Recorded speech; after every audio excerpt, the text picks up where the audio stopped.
नमस्कार news meet Asit को स्वागत करुछु मु असित पन्ना। दर्शक बंधु ओडिशा रे नुआ आंचलिक दल गठन आकलन भितरे एबे विभिन्न नेता भिन्न भिन्न मंतव्य देउछन। विजय महापात्र और मोहम्मद मोती को साक्षात आलोचना को राजनैतिक कॉरिडोर रे एभली किछि अंक कसा जाउछि। किंतु वरिष्ठ नेता प्रभात त्रिपाठी कहउछन्ती नुआ दल गठन करिवार अभ्यास नै, संप्रति जो दल अछि ताकू स्वच्छ करिवा दरकार।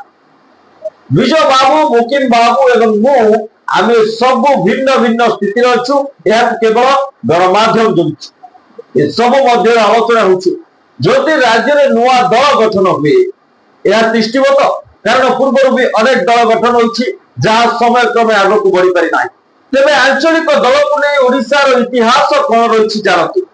दर्शक बंधु ओडिशा रे आंचलिक दल रो राजनीति बिजू जनता दल बा बीजेडी रो आरंभ होइले।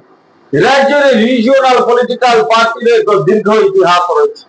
बिजू जनता दल पूर्व राज्य रे एकाधिक आंचलिक दल गठन कर जाइछि और परे मध्य गठित होइछि। तबे बिजू जनता दल रो सफलता को कोनोसी दल अद्याविधि स्पर्श करि परिना। 1997 मसीह आंचलिक दल भाव बिजू जनता दल प्रतिष्ठा पूर्व 80 दशक रे पूर्वतन मुख्यमंत्री नंदिन शतपथी गठन करथिले जागृत ओडिशा। तेबे यहा पूर्व 50 दशक रे गठित गणतंत्र परिषद, उत्कल कांग्रेस, जन कांग्रेस आदि आंचलिक दल ओडिशा रो जन जीवन को प्राय 3 दशंधि धरी गंभीर भाव प्रभावित करथिला।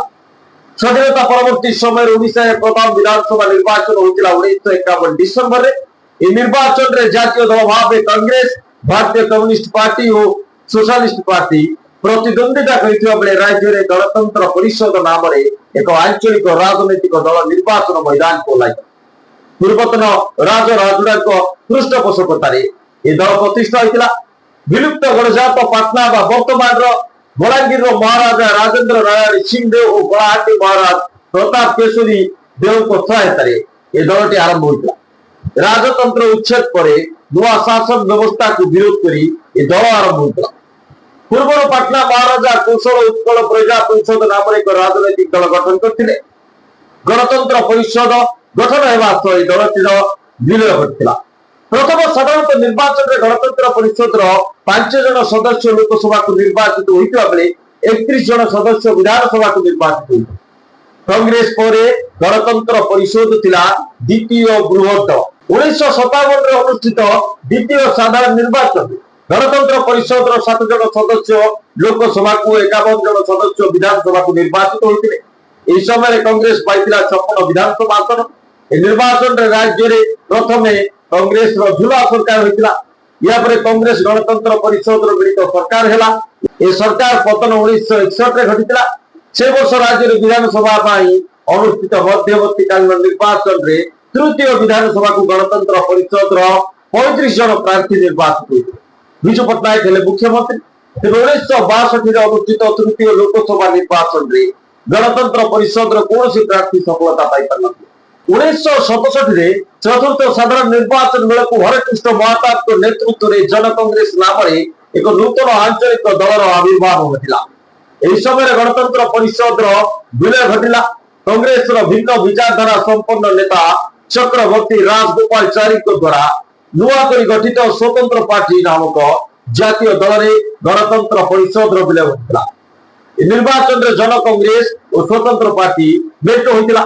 मिलित मंत्रिमंडल रे मुख्यमंत्री होइतिले पूर्वतन गणतंत्र परिषद तथा नूतन स्वतंत्र पार्टी नेता राजेंद्र नारायण सिंहदेव उपमुख्यमंत्री होइतिले जन कांग्रेस नेता पवित्र मोहन प्रधान।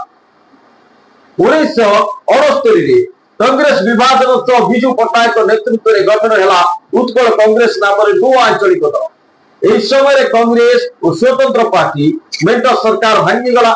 या जन कांग्रेस रो विलय शासक कांग्रेस रे घटिला। 1971 लोकसभा निर्वाचन रे उत्कल कांग्रेस रे एकमात्र प्रार्थी सुरेंद्र भारती केंद्रापड़ा आसन रो विजय होइतिबा बेले विधानसभा को उत्कल कांग्रेस रो 33 जन सदस्य निर्वाचित होइतिले। किंतु उत्कल कांग्रेस प्रतिष्ठाता बिजू पटनायक एकाधिक क्रमे 4टी विधानसभा और गोटे लोकसभा आसन रो प्रतिद्वंदिता करी सब धीरे हारथिले। 1972 रे इंदिरा गांधी को नेतृत्वाधीन कांग्रेस रे उत्कल कांग्रेस रो विलय घटिला। या परे प्रगति विधायक दल नाम रे को आंचलिक दल गठन होइतिला। एही दल रो बिजू पटनायक विरोधी दल नेता होइतिले।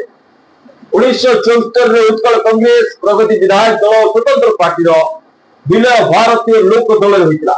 पूर्वतन मुख्यमंत्री नंदिन शतपथी जागृत ओडिशा नाम एक राजनैतिक दल गठन करते। 1984 श्रीमती शतपथी दल ढेंकानाल विधानसभा क्षेत्र निर्वाचित होते। से मूल कांग्रेस दल को फेरी जागृत ओडिशा विलय घटी। विजु पट्टनायक को तिरोधान पर 1997 मसीह विजु जनता दल बीजेडी आत्मप्रकाश कला। 2012 विधानसभा निर्वाचन में विजय महापात्र को बीजेडी टिकेट वंचित करागला ओडिशा गण परिषद नाम नुआ आंचलिक दल गठन करते।